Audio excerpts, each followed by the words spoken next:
بولے اچھا ٹھیک ہے، جب تک ٹانکے نہیں کھلتے آرام کرو۔ میں بولا ٹھیک ہے۔ پھر سردار جہانگیر خان نے مجھے 1000 روپے والی ایک کاپی دی۔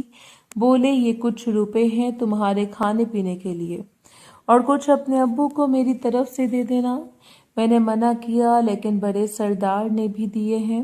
تو سردار بولا میں نے بولا تھا حویلی کی طرف سے جو تحفہ ملے انکار نہیں کرنا۔ میں نے روپے جیب میں رکھ لیے۔ بولے تمہیں پسٹل اور خنجر دیا تھا، اس کا استعمال کیوں نہیں کیا؟ میں بولا کہ وہاں بہت لوگ تھے، پولیس آ سکتی تھی اور وہ لوگ تو میری ایک ہاتھ کی مار تھے، بس بے خیالی میں مار کھا گیا۔ پھر جب ڈاکٹر کی طرف گئے تو میں نے گاڑی میں رکھ دیا تھا۔ بولے اچھا اب مزید احتیاط کرنا۔ میں بولا پہلا تجربہ تھا تو مار کھا گیا، اب مزید محنت کروں گا اور خود کو اور بہتر بناؤں گا۔ بولے اچھی بات ہے۔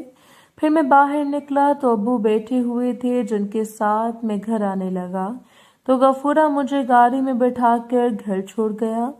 میں گھر پہنچا تو وہاں میرے کافی رشتے دار بیٹھے ہوئے تھے جن میں چچا اور ماموں کی فیملیاں بھی موجود تھیں۔ گھر بھرا پڑا تھا، سب نے میری خیریت دریافت کی۔ سویرا نے میرا بستر اندر لگا دیا اور مجھے لٹا دیا۔ میری ایسی آؤ بھگت تو کبھی زندگی میں نہ ہوئی تھی۔ باری باری سب نے پوچھا، پھر سب اپنے اپنے گھر جانے لگے۔ نورین بھی آئی تھی، اس نے میری خیریت دریافت کی اور میں نے اس کی خیریت دریافت کی کیونکہ کل اس کے ساتھ کافی برا کیا تھا۔ بولی ٹھیک ہوں۔ بولی اب تو تم کی بہت واہ واہ ہو گئی ہے۔ میں بولا یہ سب تمہارا نظر کرم ہی ہوا ہے، ورنہ میں کہاں۔ بولی اس لیے تم نے کل مجھے اس کا صلہ دیا ہے؟ میں بولا دیکھو میرا پہلی دفعہ تھا تو زیادہ جوش میں آ گیا، میرا ایسا کوئی مقصد نہیں تھا، بس پہلی بار تھا اور تم ہو ہی اتنی خوبصورت کہ خود کو روک نہیں پایا اور لائف میں تم پہلی لڑکی ہو۔ وہ بولی کر تو ایسے رہے تھے جیسے بہت تجربہ ہے۔ میں بولا یہ تجربہ بھی تم نے ہی دیا تھا اس دن کھیتوں میں۔ میں بولا بس زیادہ جوش آ گیا اور کوئی بات نہیں، اب سے ہم پکے فرینڈز ہیں۔ پھر کچھ مسکا وغیرہ لگایا کہ تم نے مجھے قید سے آزاد کروا کر کہاں پہنچا دیا اور اب ہر کوئی میرا نام جانتا ہے۔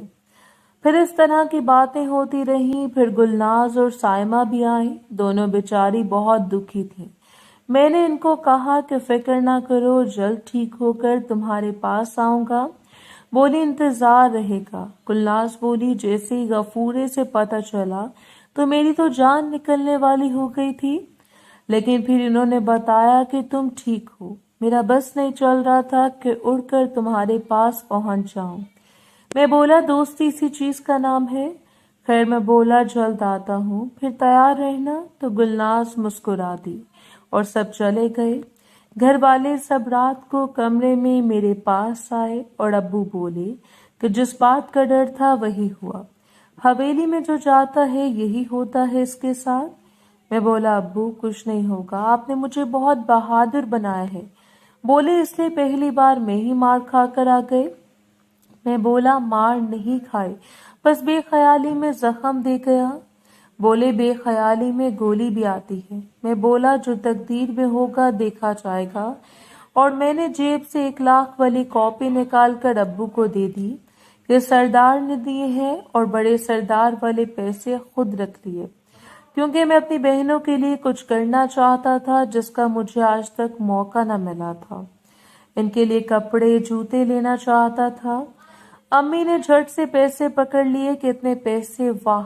اور نازنین اور پائل کی آنکھوں میں چمک آ گئی، کیونکہ مجھے پتا تھا کہ ان میں سے ہم بہن بھائیوں کو کچھ نہیں ملنا، سارے امی اور نازنین اور پائل ہی استعمال کر لیں گی۔ ابو بولے میرے بیٹے کے خون کا بدلہ دیا، اور وہ بھی 1,00,000، کسی غریب کی جان کی قیمت صرف 1,00,000 روپے، جس پر امی بولی کچھ نہیں ہوا، اور سرداروں نے کتنے احسان کیے ہیں، ابھی 2 دن ہی ہوئے اور بیٹا 1,00,000 روپے لے آیا، اور کیا چاہیے آپ کو، آپ کا بیٹا بہت بہادر ہے۔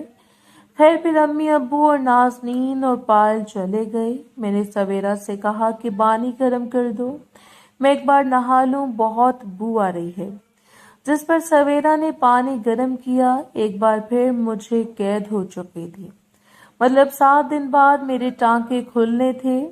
لیکن مجھے سویرا نے 7 دن ہلنے تک نہ دیا۔ نور اور سویرا نے میرا بہت خیال رکھا۔ میرا زخم اچھی خوراک کی وجہ سے جلدی بھر گیا اور پھر غفورے کے ساتھ میں شہر چلا گیا۔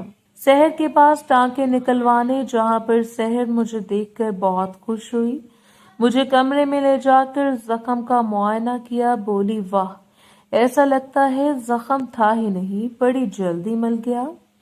میں نے کہا تم نے دوا ہی بڑی کمال کی دی تھی۔ بولی آج رات تم میرے مہمان ہو، میں غفورے کو بول دیا ہے کہ تم کے ٹانکے کچے ہیں، ایک دن اور رکنا پڑے گا، کل نکال دوں گی، جس پر وہ واپس چلا گیا ہے، کل آ کر تمہیں لے جائے گا۔ میں بولا کیا ارادہ ہے؟ بولی جو پیاس پچھلی بار بجھائی تھی پھر جاگ اٹھی ہے۔ میں بولا کوئی نہیں، میں بھی 7 دن سے بستر پر ہی پڑا۔